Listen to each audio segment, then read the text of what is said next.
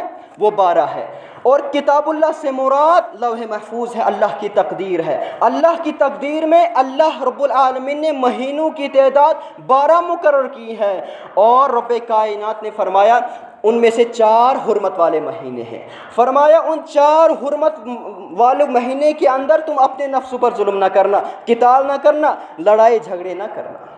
لیکن اب سوال یہ ہے وہ حرمت والے مہینے کون کون سے ہیں؟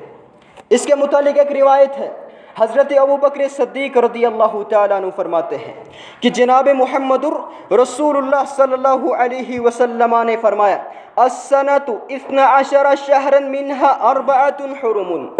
فرمایا محمد رسول اللہ صلی اللہ علیہ وسلم نے کہ سال 12 مہینوں کا ہوتا ہے، منها 4 حرم، 12 مہینوں میں سے 4 مہینے حرمت والے ہوتے ہیں، عزت والے، عظمت والے، تکریم والے ہوتے ہیں۔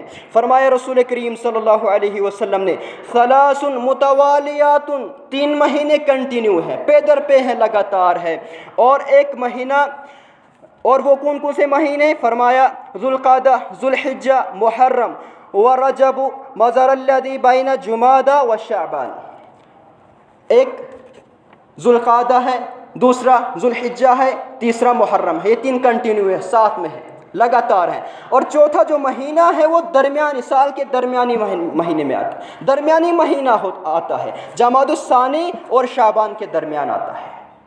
لیکن اس پے در پہ کا مقصد کیا ہے، اس کی غرض و غایت کیا ہے، اس کی حکمت کیا ہے کہ اللہ تبارک و تعالیٰ نے 3 مہینوں کو پیدر پہ رکھا، لگاتار رکھا، اور 1 مہینوں کو بیچ میں رکھا، اس کی حکمت کیا ہے؟ حافظ ابن کثیر رحمۃ اللہ علیہ فرماتے ہیں یہ اس لیے ہے تاکہ جو حج کا سفر کرنے والے ہیں وہ 1 مہینہ پہلے امن و امان کے ساتھ حج کا سفر کر سکے، آرام کے ساتھ، سکون کے ساتھ حج کا سفر کر سکے۔ اس لیے رب کائنات نے ذوالقعدہ کو حرمت والا مہینہ قرار دیا، اس کے اندر قتال کو، لڑائی جھگڑوں کو حرام قرار دیا۔ اسی طرح پھر ذوالحجہ آتا ہے، اس میں بھی یہ حرام ہے، اور پھر محرم آتا ہے تاکہ جو حاجی ہے وہ آرام سے سفر کر سکے، واپس آرام سے آ سکے، امن و امان کے ساتھ آ سکے۔ اور اسی طرح جو بیچ میں جو رجب کا مہینہ آتا ہے وہ اس لیے ہے، بیچ میں رب کائنات نے حرمت والا قرار دیا ہے تاکہ جو عمرہ کرنے والے ہیں، عمرہ کا ارادہ کرنے والے ہیں، بیت اللہ کی زیارت کرنے والے ہیں، وہ لوگ امن و امان کے ساتھ، سکون کے ساتھ، آرام کے ساتھ عمرہ کر سکے، بیت اللہ کی زیارت کر سکے۔ یہ حکمت ہے ان کے اندر۔ اور اللہ تبارک و تعالیٰ نے اس آیت کے اندر حرمت والے مہینوں کا ذکر کرنے کے بعد فرمایا فَلَا تَظْلِمُوا فِيهِنَّ أَنفُسَكُمْ، کہ تم ان مہینوں کے اندر اپنے نفس پر ظلم نہ کرنا، ان میں تم ظلم نہ کرنا۔ ظلم سے کیا مراد ہے؟ ظلم تو پورے سال میں حرام ہے، ہر وقت، ہر لمحہ، ہر گھڑی حرام ہے، قتال وغیرہ یہ سب کچھ حرام ہے، ہر گھڑی ظلم کرنا۔ لیکن ظلم سے کیا مراد ہے یہاں پر؟ ظلم سے مراد ہے لڑائی جھگڑا کرنا، لڑائی کرنا، قتال کرنا، اس سے منع کر دیا گیا ہے۔ جیسے کہ رب کائنات قرآن کریم کے اندر ارشاد فرمایا وَيَسْأَلُونَكَ عَنِ الشَّهْرِ الْحَرَامِ قِتَالٌ فِيهِ قُلْ قِتَالٌ فِيهِ كَبِيرٌ۔ فرمایا اے رسول کریم صلی اللہ علیہ وسلم، لوگ پوچھتے آپ سے قتال کے متعلق، ان حرمت والے مہینوں کے اندر قتال کے متعلق سوال کرتے، پوچھتے ہیں، آپ کہہ دیجئے قُلْ قتال فیہ کبیر، ان مہینوں کے اندر لڑائی جھگڑا کرنا یہ بہت بڑا گناہ ہے، یہ کبیرہ گناہ ہے۔ دور جہالت کے اندر بھی ان مہینوں کی حرمت کا لحاظ رکھا کرتے تھے۔ جب یہ مہینے شروع ہوتے تھے وہ لوگ قتال سب کو چھوڑ دیا کرتے تھے، ہر کسی چیز ظلم سے رک جایا کرتے تھے۔ اسلام نے بھی ان مہینوں کی حرمت کا خیال رکھا ہے اور ان مہینوں کے اندر اپنے نفس پر ظلم کو حرام قرار دیا ہے۔ ان میں قتال، جہاد، ان میں قتال وغیرہ، لڑائی جھگڑا سب کچھ حرام قرار دیا ہے۔ ایک مطلب یہ ہے۔ دوسرا مطلب فَلَا تَظْلِمُوا فِيهِنَّ أَنفُسَكُمْ، کہ تم ان مہینوں کے اندر اپنے نفس پر ظلم نہ کرو۔ ظلم سے مراد یہ بھی ہے کہ تم ان مہینوں کے اندر، خاص کر اس محرم کے اندر، تم اللہ کی نافرمانی سے بچتے رہنا، تم اللہ کی نافرمانی نہ کرنا، تم گناہ نہ کرنا، کیونکہ ان مہینوں کے اندر، اس مہینے کے اندر گناہ کرنا یہ بہت بڑا، ان کا ظلم کا جو گناہ ہے وہ بہت بڑھ جاتا ہے، اور اسی طرح جو اعمال صالح کا ثواب ہے وہ بھی بڑھ جاتا ہے۔ حافظ ابن کثیر رحمۃ اللہ علیہ نے حضرت ابن عباس رضی اللہ تعالیٰ عنہ کا قول نقل فرمایا ہے کہ رب کائنات نے سال کے 12 مہینوں میں ظلم کو حرام قرار دیا ہے، سال کے 12 مہینوں میں حرام قرار دیا ہے ظلم کو، مگر پھر رب کائنات نے ان 4 مہینوں کو خاص کر دیا ہے کہ تم ان مہینوں کے اندر اپنے نفس پر ظلم نہ کرنا، تم یہ ظلم گناہ نہ کرنا ان مہینوں کے اندر، کیونکہ ان مہینوں کے اندر ظلم بہت زیادہ بڑھ جاتا ہے اور ثواب بھی بہت زیادہ بڑھ جاتا ہے۔ اسی طرح حضرت قتادہ رحمۃ اللہ علیہ فرماتے ہیں کہ اس آیت کے متعلق فَلَا تَظْلِمُوا فِيهِنَّ أَنفُسَكُمْ، کہ تم اپنے نفس پر ان مہینوں میں ظلم نہ کرو۔ حرمت والے مہینوں کے اندر ظلم کرنا، گناہ کرنا، نافرمانی کرنا دوسرے مہینوں کے بنسبت بہت زیادہ بڑھ جاتا ہے، اور ظلم تو ہر وقت بڑا ہوتا ہے، ظلم کا گناہ ہر وقت بڑا ہوتا ہے، لیکن رب کائنات جس مہینے کو چاہیے اس میں ظلم کو بڑھا دے گا، اس میں ظلم کو بڑھا دے گا، جس کے رب کائنات نے فرشتوں میں سے معزز فرشتوں کو چن لیا، اسی طرح کلام میں سے قرآن مجید کو چن لیا، اسی طرح مہینوں میں سے رمضان المبارک کو چن لیا، جگہوں میں سے پوری سرزمین میں سے مساجد کو چن لیا، اسی طرح دنوں میں سے جمعہ کو چن لیا، اور راتوں میں سے لیلۃ القدر کو چن لیا۔ اللہ جسے چاہے عظیم بنا دے، لہٰذا تم بھی اسے عظیم سمجھو جسے رب کائنات نے عظیم سمجھا ہے۔ لہٰذا سامعین کرام، عمومی طور پر سال بھر میں اور خصوصاً ان 4 مہینوں کے اندر ایک مہینہ شروع ہونے والا ہے، محرم کا مہینہ. اس مہینے کے اندر خصوصی طور پر اللہ کی نافرمانی سے، گناہوں سے بچتے رہنا. اللہ کی نافرمانی سے، گناہوں سے بچتے رہنا، کیونکہ گناہوں کی وجہ سے انسان کے دل پر زنگ لگ جاتا ہے. گناہوں کی وجہ سے انسان کے دل پر سیاہی لگ جاتی ہے، انسان کا دل زنگ آلود ہو جاتا ہے. جیسے کہ رب کائنات قرآن مقدس کے اندر فرمایا کلا بل ران علی قلوبہم ما کانوا یکسبون، کہ ہرگز نہیں، ان کے دلوں پر ان کے اعمال کی وجہ سے، ان کے برے اعمال کی وجہ سے زنگ لگ چکا ہے.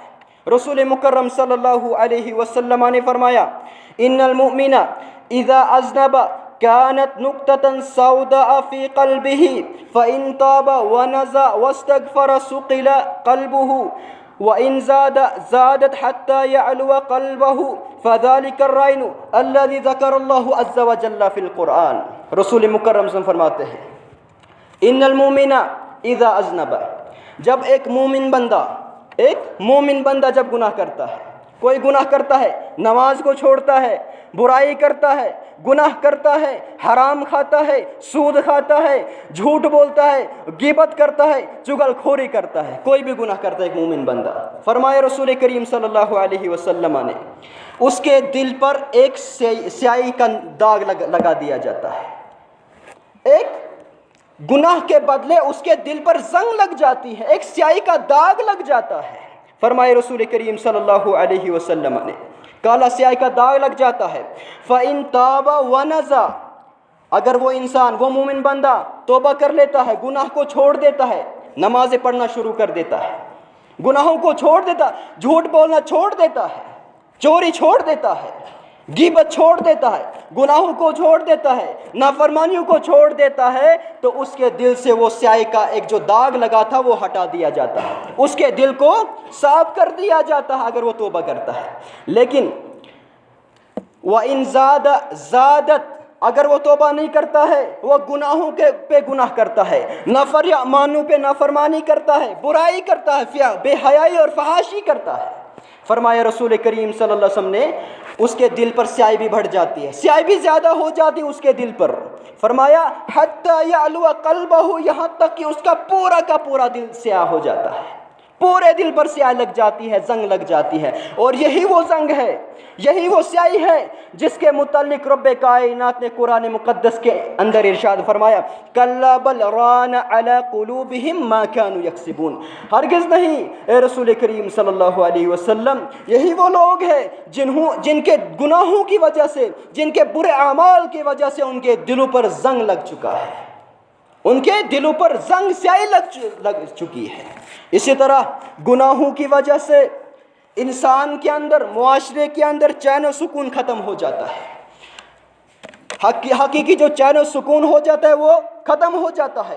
انسان زندگی کے اندر، دنیا کے اندر زندگی گزارتا ہے لیکن غمگین زندگی گزارتا ہے. یہی وجہ ہے آج ایک مسلمان کے پاس، ایک انسان کے پاس سب کچھ موجود ہے، مال دولت، مکان جائیداد، پیسے، گاڑیاں، سب کچھ موجود ہے، لیکن اس کے باوجود بھی سکون نہیں ہے. اس کے باوجود اس کی زندگی پریشانی حال گزر رہی ہے، اس کے باوجود وہ زندگی گزار رہا ہے لیکن غمگین زندگی گزار رہا ہے، کوئی حقیقی چین اور سکون نہیں. وجہ کیا ہے؟ اللہ تعالیٰ قرآن کریم کے اندر فرماتے ہیں وَمَنْ أَعْرَضَ عَنْ ذِكْرِي، فرمایا وَمَنْ أَعْرَضَ عَنْ ذِكْرِي فَإِنَّ لَهُ مَعِيشَةً ضَنْكًا وَنَحْشُرُهُ يَوْمَ الْقِيَامَةِ أَعْمَى.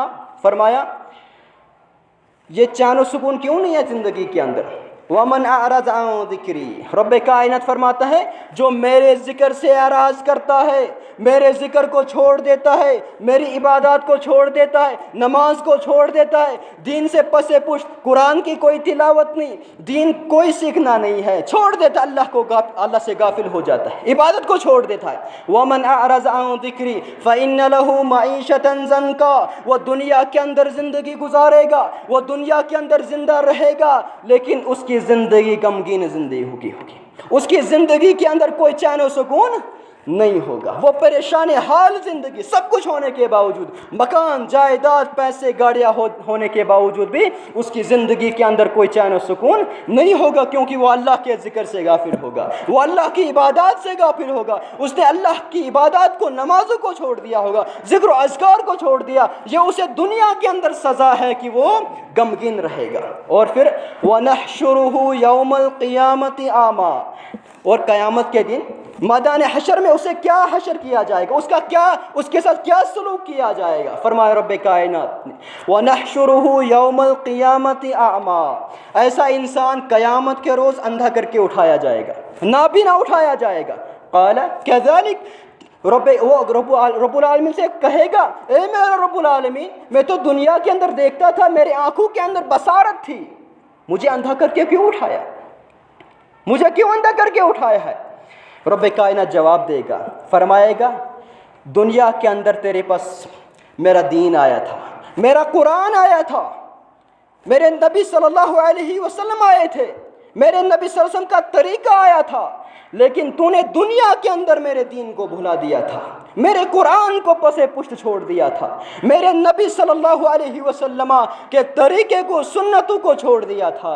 لہٰذا جس طرح دنیا کے اندر تو نے مجھے بھلا دیا تھا، میرے دین کو بھلا دیا تھا، میرے قرآن کو بھلا دیا تھا، اسی طرح آج تجھے بھلا دیا جائے گا۔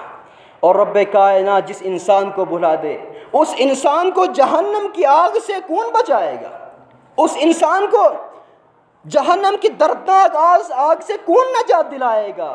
لہٰذا اللہ تبارک و تعالیٰ کی عبادات کے اندر اپنی پوری زندگی صرف کرے، کیونکہ رب کائنات فرماتے ہیں وَلَا تَكُونُوا كَالَّذِينَ نَسُوا اللَّهَ فَأَنسَاهُمْ أَنفُسَهُمْ أُولَٰئِكَ هُمُ الْفَاسِقُونَ، فرمایا تم ان بندوں میں سے نہ بننا، تم ان لوگوں میں سے نہ بننا جنہوں نے اپنے معبود برحق کو بھلا دیا، جنہوں نے اپنے رب العالمین کو بھلا دیا ہے اور وہ اپنے آپ سے غافل کر دیے۔ رب کائنات نے فرمایا یہی لوگ فاسق اور گناہگار لوگ ہیں۔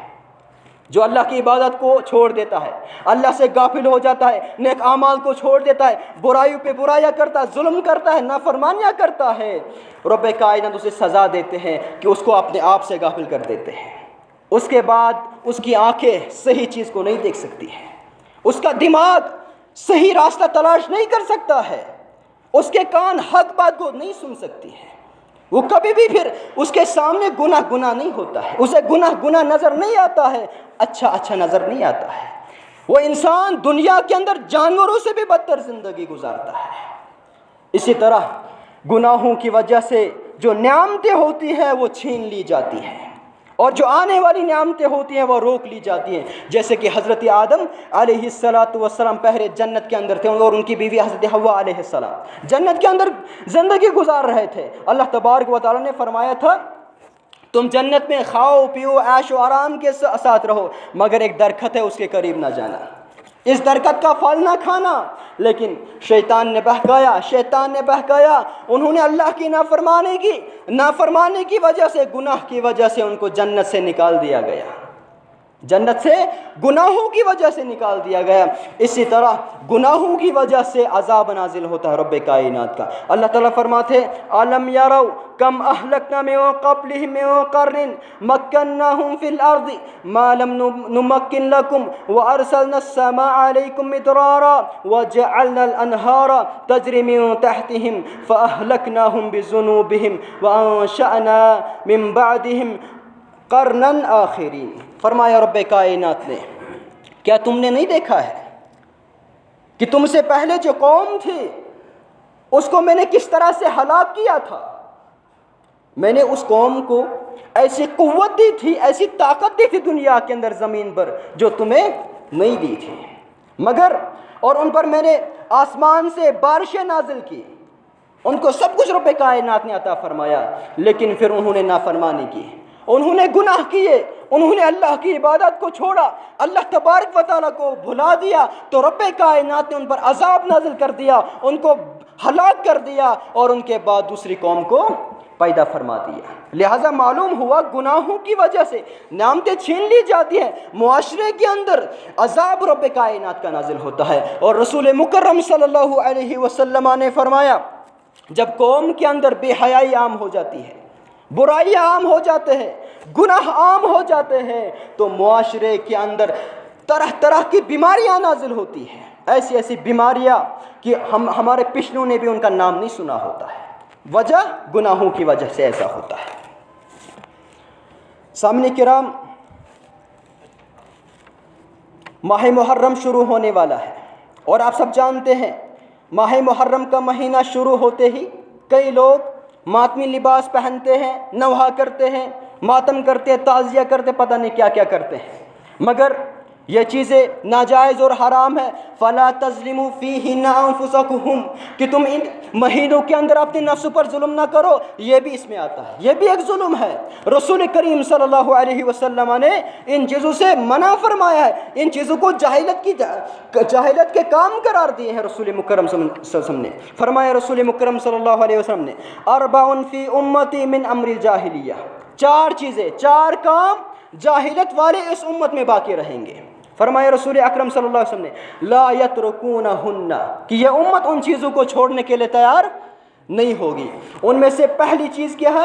فرمایا رسول کریم صلی اللہ علیہ وسلم نے الفخر فی الاحساب، فرمایا نیشنلٹی پر، قومیت پر فخر کرنا، اسی طرح والطعن فی الانصاب اور خاندان پر تانا زنی کرنا، والاستسقاء بالنجوم اور ستاروں کے ذریعے سے قسمت معلوم کرنا یا ستاروں کے ذریعے سے بارش طلب کرنا، کسی پیر درویش کے پاس ہاتھ دے کر قسمت کا حال اسے جاننا، یہ بھی ایک چیز ہے جاہلت میں سے۔ اور اسی طرح فرمایا والنیاحۃ نوحہ کرنا، کپڑے پھاڑنا، چیخنا چلانا، بال نوچنا وغیرہ وغیرہ۔ فرمائے رسول اکرم صلی اللہ علیہ وسلم نے النائحۃ اذا لم تتب قبل موتها تقام یوم القیامت وعلیہا سربال من قطران ودرع من جرب۔ فرمائے رسول مکرم صلی اللہ علیہ وسلم نے ایسی عورت جو مصیبت کے وقت گرہبان پھاڑتی ہے، نوحہ کرتی ہے، چیختی ہے، چلاتی ہے، اور رسول مکرم صلی اللہ علیہ وسلم فرماتے ہیں اگر یہ موت سے پہلا توبہ نہیں کرتی ہیں، اگر موت سے پہلے یہ توبہ نہیں کرتی ہیں، اگر اسی حال میں وہ مر جاتی ہے تو قیامت کے دن وہ اس حال میں اٹھے گی کہ اس پر سربال کا لباس ہوگا۔ یہ ایک لباس ہوتا ہے تیل کی طرح جس سے آگ بھڑکتی ہے، ایسا لباس پہنایا جائے گا اس عورت کو۔ اور فرمایا رسول کریم صلی اللہ علیہ وسلم نے خارش کی بیماری کا لباس اس پر زیب تن کیا جائے گا، یہ سزا اسے ملے گی۔ معلوم ہوا یہ چیزیں، یہ دوحہ کرنا، ماتم کرنا جہالت کے کاموں میں سے ہیں، جاہلیت کے کاموں میں سے، اور ان سے محمد الرسول اللہ صلی اللہ علیہ وسلم نے منع فرمایا ہے۔ بلکہ رسول کریم صلی اللہ علیہ وسلم نے فرمایا ان سے میرا کوئی تعلق نہیں ہے جو ایسے کام کرتے ہیں۔ رسول مکرم صلی اللہ علیہ وسلم فرماتے ہیں لیس منا من ضرب الخدود وشق الجیوب ودعا بدعوى الجاہلیہ۔ فرمایا رسول مکرم صلی اللہ علیہ وسلم نے لیس منا، وہ مجھ میں سے نہیں ہے، وہ میری امت میں سے نہیں ہے، اس کا مجھ سے کوئی تعلق نہیں ہے جو انسان یا جو عورت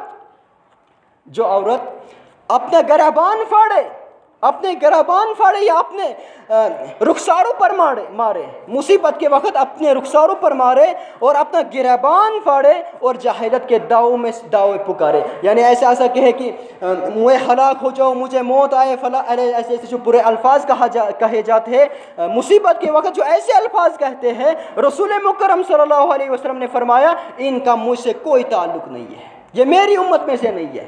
رسول کریم صلی اللہ علیہ وسلم نے ان سے لا تعلقی کا اظہار فرمایا ہے۔ سامعین کرام، محرم میں نوحہ کیا جاتا ہے، کیوں کیا جاتا ہے؟ ماتم کیا جاتا ہے، اس لیے نواسۂ رسول حضرت حسین رضی اللہ تعالیٰ عنہ کی شہادت پر کیا جاتا ہے۔ مگر ہمارا ایمان ہے کہ من احبہما فقد احب رسول اللہ صلی اللہ علیہ وسلم ومن ابغضہما فقد ابغض رسول اللہ صلی اللہ علیہ وسلم۔ ہمارا عقیدہ اور ایمان ہے جو حسن و حسین رضی اللہ عنہما سے محبت کرتا ہے وہ محمد الرسول اللہ صلی اللہ علیہ وسلم سے محبت کرتا ہے، اور جو ان دونوں سے بغض رکھتا ہے وہ محمد الرسول اللہ صلی اللہ علیہ وسلم سے بغض رکھتا ہے، کیونکہ محمد الرسول صلی اللہ علیہ وسلم نے فرمایا من احبہما فقد احبنی، جس نے ان دونوں سے محبت رکھی اس نے مجھ سے محبت رکھی، ومن ابغضہما فقد ابغضنی، اور جس نے ان دونوں سے بغض رکھا، دشمنی رکھی، اس نے مجھ سے دشمنی رکھی۔ مگر محرم کے اندر جو ماتم کیا جاتا ہے حضرت حسین رضی اللہ عنہ کی شہادت پر، جب شہادت پر ماتم کرنا درست ہوتا تو پھر تو پوری اسلامی تاریخ شہادتوں سے بھری پڑی ہے، پھر تو کوئی بھی دن ایسا نہیں گزرے گا جس میں ہمیں ماتم نہیں کرنا پڑے گا، پھر تو ہر وقت ہر دن یہ شہادتوں پر ماتم کرنا ہے، کیونکہ حضرت حسین رضی اللہ تعالی عنہ محمد الرسول صلی اللہ علیہ وسلم کے نواسے ہیں اور متقی امام ہے، جرت و شجاعت کے امام ہے، نوجوانوں کے جنت میں نوجوانوں کے امام ہیں۔ لیکن دوسری طرف حضرت امام حسین رضی اللہ عنہ کے بھائی حضرت حسن رضی اللہ تعالیٰ عنہ، وہ بھی تو محمد الرسول صلی اللہ علیہ وسلم کے نواسے ہیں، ان سے بھی محمد رسول نے یہی فرمایا کہ جو ان سے محبت رکھے گا وہ مجھ سے محبت رکھے گا، جو ان سے بغض رکھے گا وہ مجھ سے بغض رکھے گا۔ اور ان کی فضیلت اور مناقبت میں صحیح بخاری کے اندر ہے کہ محمد الرسول صلی اللہ علیہ وسلم ایک دفعہ خطبہ ارشاد فرما رہے تھے، آپ صلی اللہ علیہ وسلم کے سامنے لوگ بھی تھے اور ایک طرف حضرت امام حسن رضی اللہ تعالیٰ عنہ تھے، آپ سب ایک دفعہ ایک نظر لوگوں کی طرف مارا کرتے تھے اور ایک نظر حضرت حسن رضی اللہ تعالیٰ عنہ کی طرف مارا کرتے تھے، یہاں تک کہ رسول مکرم صلی اللہ علیہ وسلم نے حضرت حسن رضی اللہ عنہ کی طرف اشارہ کرتے ہوئے فرمایا ان ابنی ھذا سید، کہ یہ میرا نواسا، یہ میرا بیٹا، یہ نواسا، یہ سردار ہے، یعنی ان کے ذریعے سے مسلمانوں کے دو گروہوں کے اندر جھگڑا ہوگا، ان کا صلح اسی حضرت حسن رضی اللہ تعالیٰ عنہ کے ذریعے سے ہوگا۔ تو ان کی شہادت پر یہ ماتم کیوں نہیں کیا جاتا ہے؟ ان کی شہادت پر یہ نوحہ کیوں نہیں کیا جاتا ہے؟ اسی طرح حضرت علی رضی اللہ تعالیٰ عنہ کی شہادت جو حضرت امام حسین اور امام حسن رضوان اللہ علیہم اجمعین کے والد گرامی ہے، کیا ان کی فضیلت کم ہے؟ حضرت علی رضی اللہ تعالیٰ عنہ جو فاطمۃ الزہرا رضی اللہ تعالیٰ عنہ کے شوہر ہیں، جو امام کائنات محمد الرسول اللہ صلی اللہ علیہ وسلم کے داماد بسعادت ہے، ان کی شہادت پر یہ نوحہ کیوں نہیں کیا جاتا ہے؟ ان کی شہادت پر یہ ماتم، یہ تعزیے کیوں نہیں کیے جاتے ہیں؟ اسی طرح حضرت عمر فاروق اعظم رضی اللہ تعالیٰ عنہ کی شہادت، جن پر رب کائنات نے حق رکھا تھا، جن کی زبان پر حق رکھا تھا رب کائنات نے، حضرت عمر فاروق رضی اللہ تعالیٰ عنہ جس گلی سے گزرتے تھے اس گلی سے شیطان بھاگ جاتا تھا، راستہ تبدیل کر دیا کرتے تھے۔ حضرت عمر فاروق رضی اللہ تعالیٰ عنہ جنہیں محمد الرسول اللہ صلی اللہ علیہ وسلم نے دعا کر کے رب سے مانگا تھا، ان کی شہادت پر یہ تعزیہ، یہ نوحہ کیوں نہیں کیا جاتا ہے؟ یہ ماتم کیوں نہیں کیا جاتا ہے؟ اسی طرح حضرت عثمان غنی رضی اللہ تعالیٰ عنہ جن سے پاک باز فرشتے حیا کرتے تھے، شرم کرتے تھے، وہ عثمان رضی اللہ تعالیٰ عنہ جنہیں رسول اکرم صلی اللہ علیہ وسلم کی دامادی کا دوہرا جو شرف حاصل ہوا تھا، 2 بیٹیاں رسول کریم صلی اللہ علیہ وسلم نے ان کے نکاح میں دی تھی، ان کی شہادت پر یہ ماتم کیوں نہیں کیا جاتا ہے؟ ان کی شہادت پر یہ نوحہ کیوں نہیں کیا جاتا ہے؟ اسی طرح جعفر طیار رضی اللہ تعالیٰ عنہ،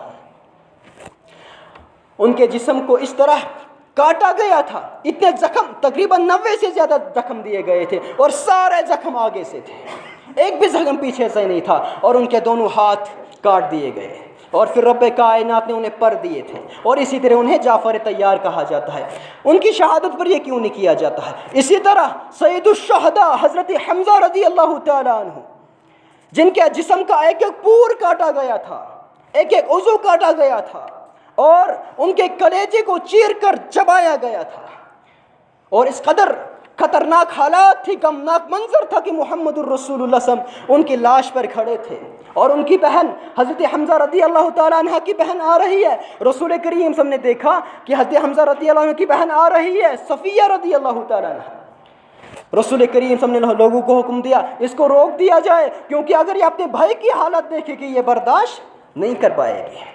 مگر حضرت صفیہ رضی اللہ تعالیٰ عنہا نے کہا کہ مجھے جانے دیجئے، میں اپنے بھائی پر ماتم کرنے نہیں آئی ہوں، میں تو اپنے بھائی کو شہادت پر مبارکباد دینے آئی ہوں کہ جب روز قیامت کے دن بہنیں اپنے بھائیوں کا سر لے کر میدان محشر میں حاضر ہوں گے تو میں حضرت حمزہ رضی اللہ تعالیٰ عنہ اپنے بھائی کے ایک ایک جسم کا اعضاء کا جسم کا حصہ لے کر رب کے دربار میں حاضر ہوں گے۔ ان کی شہادت پر یہ ماتم کیوں نہیں کیے جاتے ہیں؟ جبکہ یہ قرآن اور حدیث کی روح سے، فقہ جعفریہ کی روح سے یہ ناجائز اور حرام ہے، کوئی تعلق نہیں ہے اسلام کے ساتھ ان چیزوں کا، یہ ماتم کرنا، یہ نوحہ کرنا وغیرہ وغیرہ، یہ اسلامی تعلیم نہیں ہے، یہ قرآن اور حدیث کی تعلیم نہیں ہے، کیونکہ رب کائنات نے تو ہر مصیبت پر صبر کرنے کی تلقین فرمائی ہے۔ فرمایا ان اللہ مع الصابرین، بے شک رب کائنات صبر کرنے والوں کے ساتھ ہے، وبشر الصابرین، صبر کرنے والوں کو بشارت دیجئے محمد الرسول اللہ صلی اللہ علیہ وسلم۔ تو یہ ماتم کرنا محرم کے اندر حضرت امام حسین رضی اللہ عنہ کی شہادت پر یہ کسی بھی لحاظ سے جائز نہیں ہے۔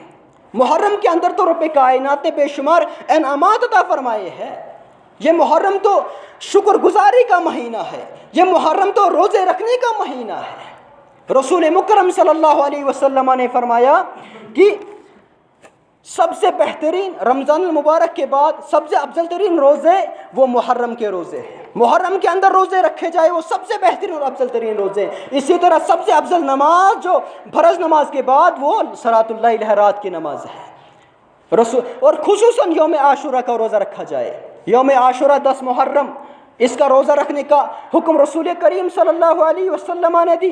رسول کریم صلی مدینہ کے اندر ہر وقت روزہ رکھا کرتے تھے، اور صحابہ کرام کو بھی حکم دیا جاتا تھا کہ آپ بھی اس کا روزہ رکھیں۔ پھر جب روزے فرض ہوئے رسول کریم صلی اللہ علیہ وسلم نے فرمایا جسے مرضی ہے وہ روزہ رکھے اور جسے مرضی نہیں ہے وہ روزہ نہیں رکھے۔ حضرت عبداللہ بن عباس رضی اللہ تعالیٰ عنہ فرماتے ہیں کہ میں نے رسول کریم صلی اللہ علیہ وسلم کو کبھی نہیں دیکھا کہ آپ سب نے کسی دن کو دوسرے دنوں پر فوقیت دی ہو کہ اس کے اندر روزے رکھے ہو سوائے یوم عاشورہ اور رمضان کے۔